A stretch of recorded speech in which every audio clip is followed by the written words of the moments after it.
Every year, half a dozen trucks get stuck here, trying to cross this forbidding stretch of water. The road train's stuck. Very bad. Gonna be here all night. We've come 50 kilometres since I first spotted those clouds, those storms, and yep, we're getting closer to them, and they got that awful rainy look about them. Now, if a big storm like that goes down that Dockaroo road, that will make my life miserable. With a load of classic vehicles on board, Steve is facing a massive storm cell, making the next 1,100 kilometres of dirt roads impassable.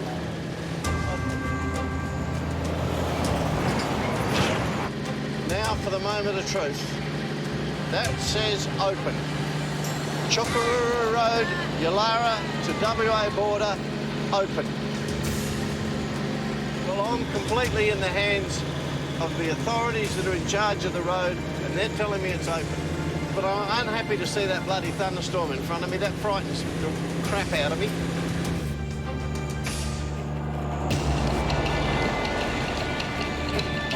Tell you what, that looks a bit apocalyptic right now up there. I hope that's not one of those supercell thunderstorms. See, you get these supercell storms this time of the year. I was in one a few years ago and it blew stuff off the back of a truck. It was hell. And this looks real scary. That's a big wind blowing up in front of some big, nasty thunderstorm somewhere. For Steve and dog Bella, seasonal storms threaten their race across the red desert of Australia's centre. But here we go. Here's my sign. And it looks green to me. And I'm guessing that, yep, she's open. Well, that's all I wanted to see. First up is 200 kilometres of the notorious Chukaruru Road. Potholes, muddy bogs and large hidden sand patches. And Steve's nemesis, corrugations. Plenty of corrugations. Yeah, it's all right, Bella. She knows when I get stressed, she must. Oh, she just comes out, gives me a little touch for reassurance.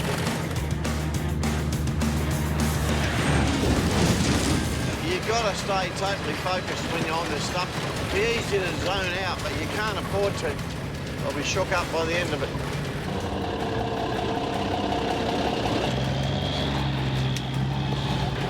God damn it.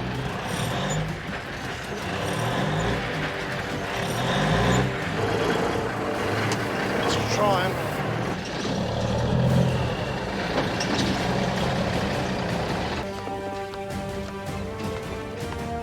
It's frustrating. And I could kick myself up the arse thoroughly for it. All I've got to do here is shovel the wall away from my wheels. I might give that a little bit of a go. See if it'll get up here.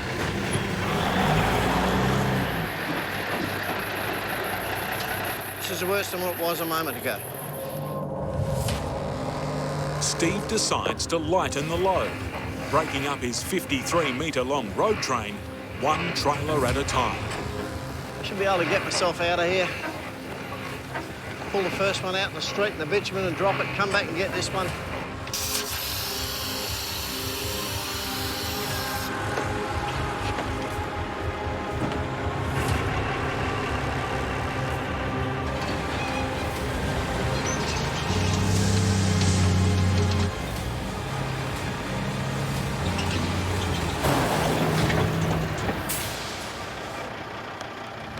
It's just one problem after another, and now I'm hooked up between a rock and a hard place, and there's only one way out of it, it's with the bloody shovel. Has he got any idea how long? His 53-metre-long road train is dry bogged, and with a report of bad weather on the way, cautious authorities have closed his only route out of the central desert. I didn't want to feed my fly in, but if I've got to, I will. Make life a bit easier.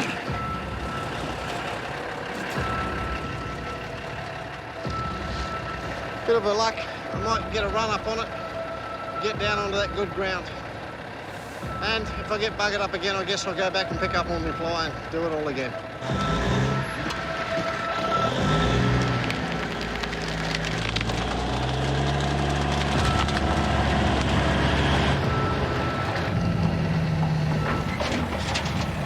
think I'm awfully close to... I'm on better ground, and I'm starting to get onto a downhill run, and that always helps.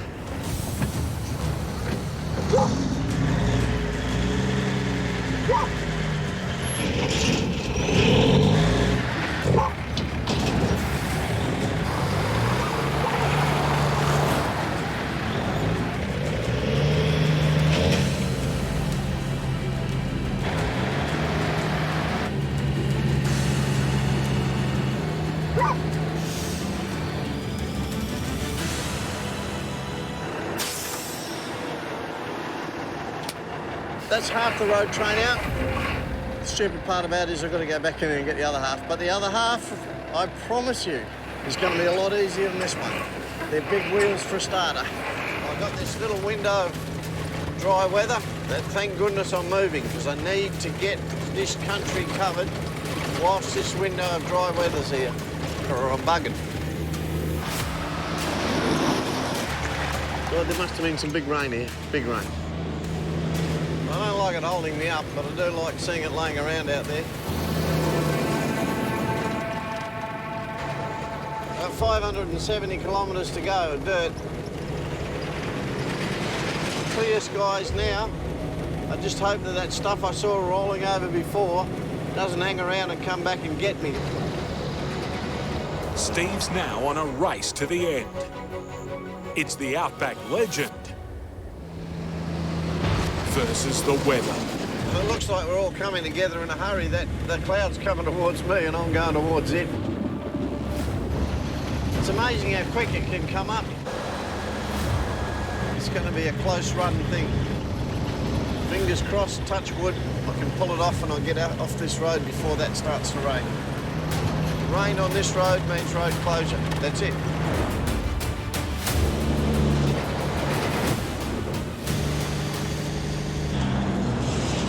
That is a raindrop on my windscreen. That is what I did not want to see, is water hitting that window. Rain threatens to turn the track instantly to mud. The rain's here. Got about 80k to go. Up ahead, every trucker's saviour, bitumen.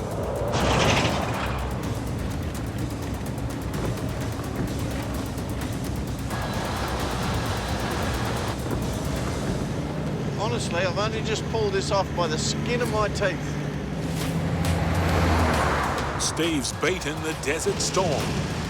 Finally, the end is in sight for Steve and his load of precious vintage vehicles headed for auction. Righto. I'm on the last leg. When I get this trailer in, I'm shutting down. Nice bed, good shower, all the luxuries coming up tonight. Wouldn't change my job for quids.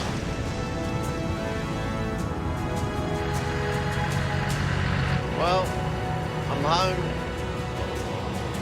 That's a good feeling.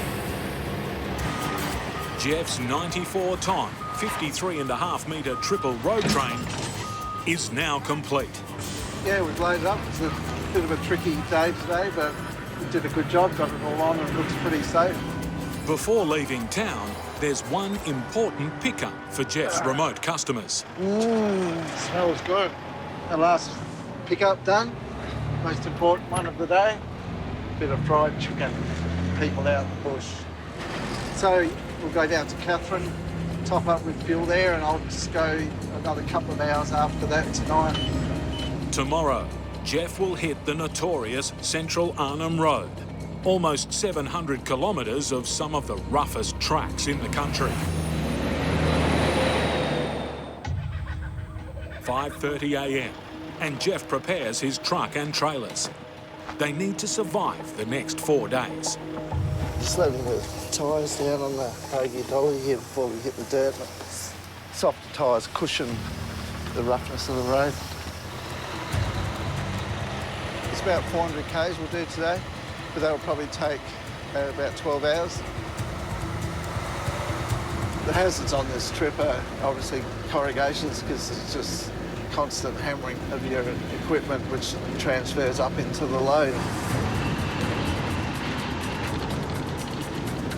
Yeah, the track's pretty corrugated. Just poke along steady, look after my truck and it'll look after me. It may be remote, but other vehicles are out here. Just spotted a troopy up behind us. Sharing a dirt track in a road train is a constant hazard. Communication is key. Hey, mate, am I good to come back? Yeah, come through on the left there, mate, you're safe. Cheers, buddy.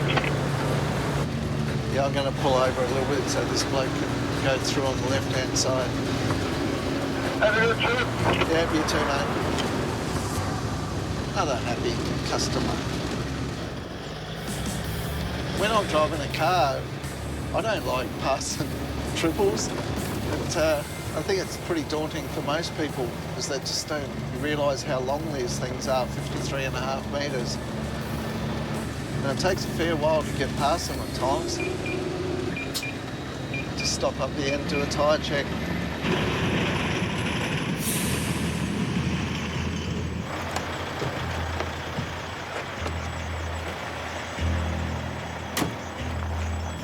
Yeah, while you're walking around just checking the tyres, you're always just sort of looking at everything else.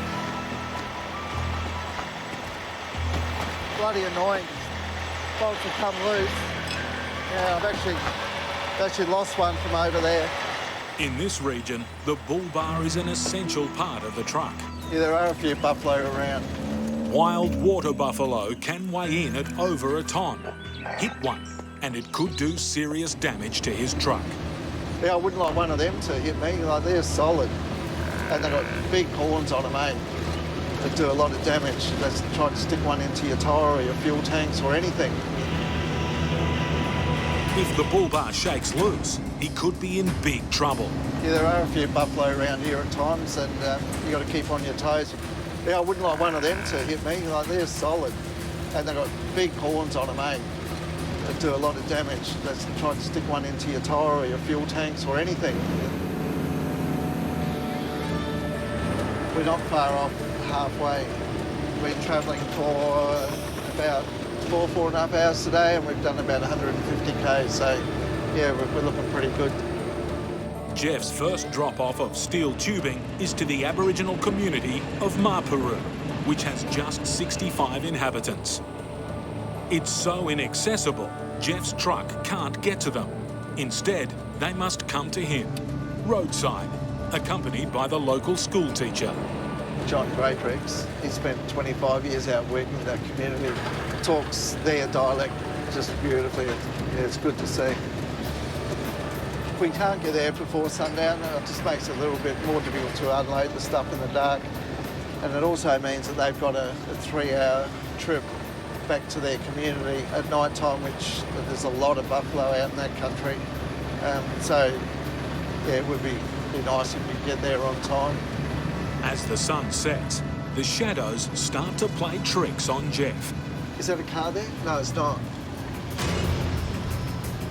That's a buffalo. Cop the sides of the horns on it. Keep going. He's friendly, look. He's waving his tail, he's friendly.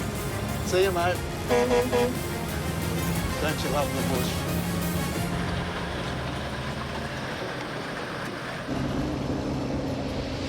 So we're just coming up to Flat Bottom Creek. That's where we meet the people who come in from Marpuru to pick up a little bit of steel from us. I got a bit of fried chicken for them as well, and they love it, so they'll be hanging out for that.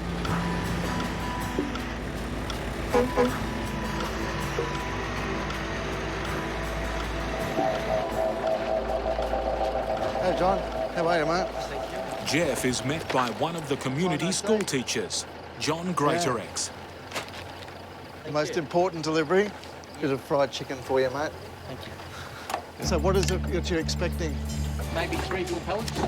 Food from IGA? Yeah, there's no food order come through. Nothing? Nothing from IGA. You're joking.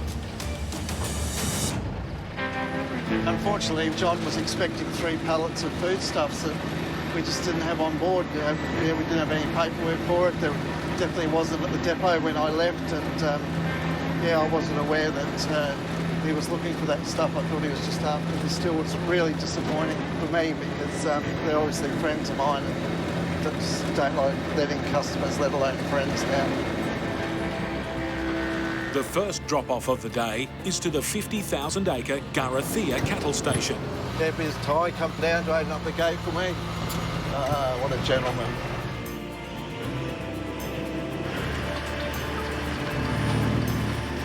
The climb up to the homestead is an early morning workout for the 53.5-metre long road train. Come on, old girl.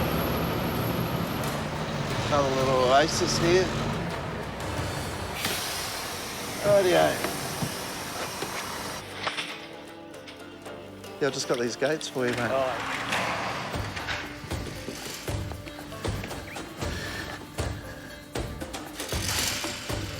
Beautiful, thanks, mate.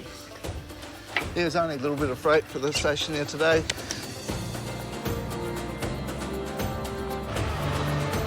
See you guys, see you next week. Yeah, we've only got about 90 k's to get into Nhulunbuy. To make it to Nhulunbuy, Jeff must first conquer a series of challenging hills or jump-ups that will test his rig and driving skills. Really careful of someone coming the other way.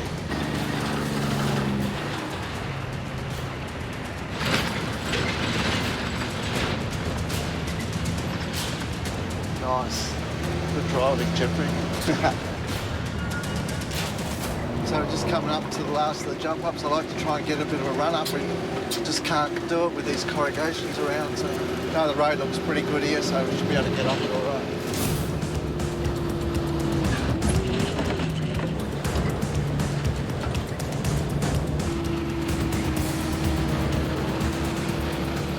It's a bit slippery on this side.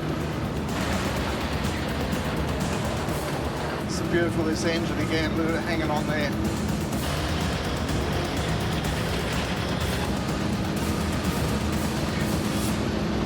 Get some heart pumping a little bit, eh, for an old fella?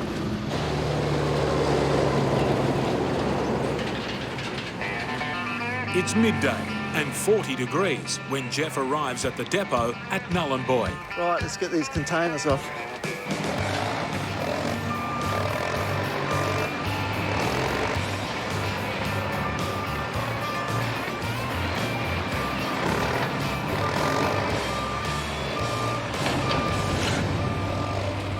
Now that was a bit easier than when we loaded it in Darwin, eh? Let's rock and roll!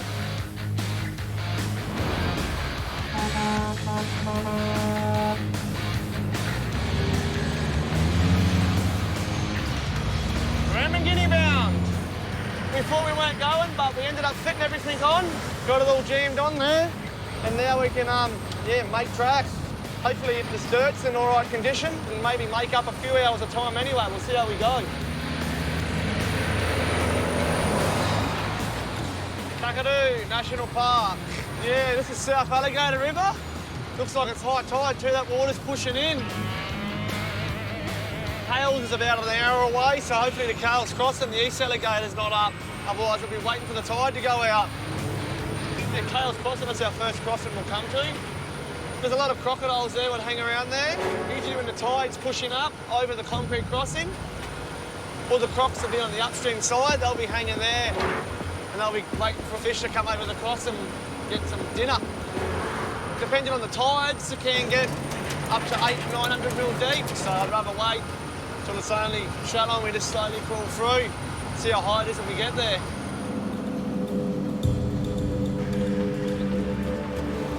With the water rising, Bo has to make a quick decision. Pull up or push on. If we wait here, we're going to lose a few hours, which we do not need that already with our delay. Yeah, she's getting higher. Yeah, she's up, she's roaring. That's it, we're a bit of a rush, mate. We're going to get across here. If we leave this another 5 minutes, we're grounded for a few hours.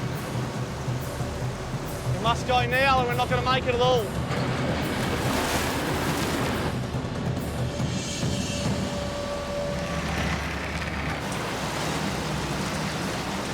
Hey, mate. Big crocodile. Rising real quick. We've got literally minutes to get across.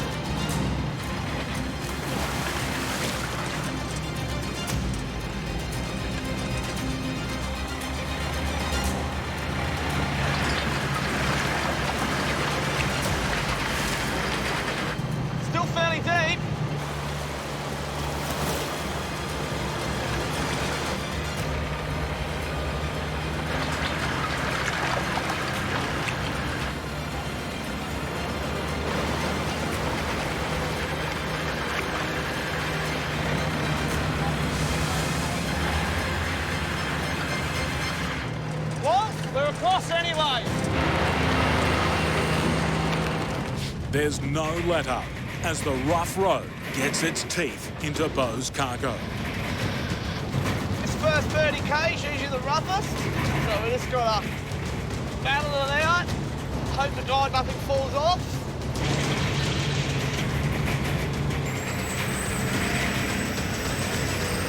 Hopefully this will be the last of the bad road. With the worst of the corrugations behind him, Bo can finally relax.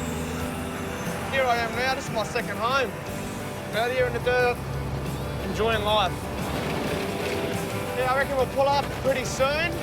Tomorrow, Bo faces the Blythe River.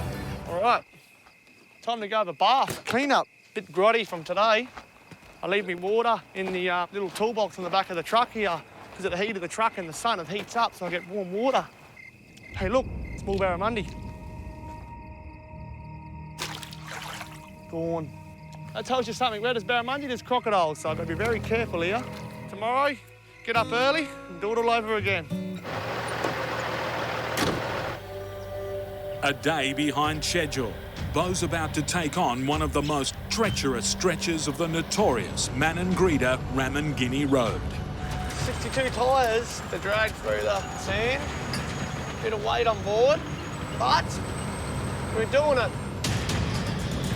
That's all this road is, up and down, up and down. Oh! Rattle, rattle, rattle, rattle, rattle, rattle. Shake the shit out of you.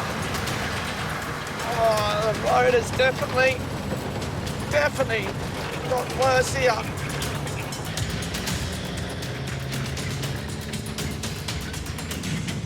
Going through Dreaming Lady now, we've got a snake through it. Just got to go slow and steady because it's very bouncy. You don't want to throw nothing off the trailer. There's a bit of a hole in it here. The murky water hides tyre-shredding boulders and holes that could tip a trailer. Yeah, that last trailer's leaning over a bit, but he'll be right. Absolutely beautiful. That all went well. We're just about to turn onto the Ramangini turn-off shortly. Go up there, so that's sort of on the home straight. So guys out there on site, they're coming back in for a break because they've been out there for 3 weeks. They're going to have the weekend off. So they're flying out this afternoon. So if I miss them, it's going to be only me. So it's going to take me 5 hours to unload. Keep moving on. Next up, the Blythe. At the very top of Australia, the Blythe River winds its way through Arnhem Land and exits into the Timor Sea 175 kilometres later. Yeah, that's it. That's my nemesis, the Blythe River. We haven't had rain out here for a week, so it shouldn't be flowing. Hang on a minute. What's happened here? Uh-oh. Every year, half a dozen trucks get stuck here, trying to cross this forbidding stretch of water. The road train stuck. Very bad. Gonna be here all night. That was me 4 weeks ago. In Croc-infested waters, a stuck truck is a scary flashback for Bo. 4 weeks ago, he was stuck at exactly the same spot. They've got a Land Cruiser hooked on it.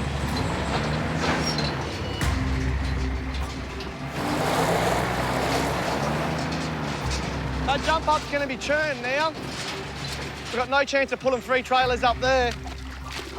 All right, we'll go up, unhook our lead and pull one up, then pull the other 2 up. Old mate in the cattle crates, he's up there all good, all safe, he didn't do any damage. And we're going to try and attempt getting through. We're just going to go slow and steady. First gear, axle locks in, tyres are deflated. Hope for the best. The one problem is this jump up on the other side.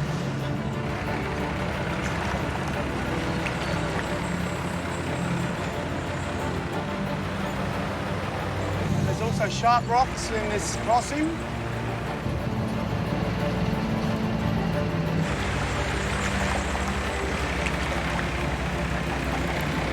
This is it, we're going up. That rocking of the trucks when you can lose traction. Don't let me down. Come Don't stop. Couldn't done it better if I tried. So we'll drop it up here, turn around, grab the other two. Hopefully we should be right.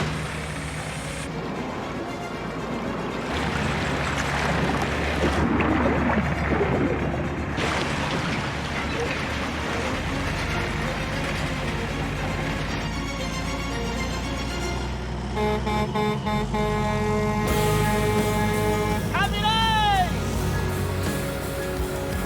That's what you call mission accomplished.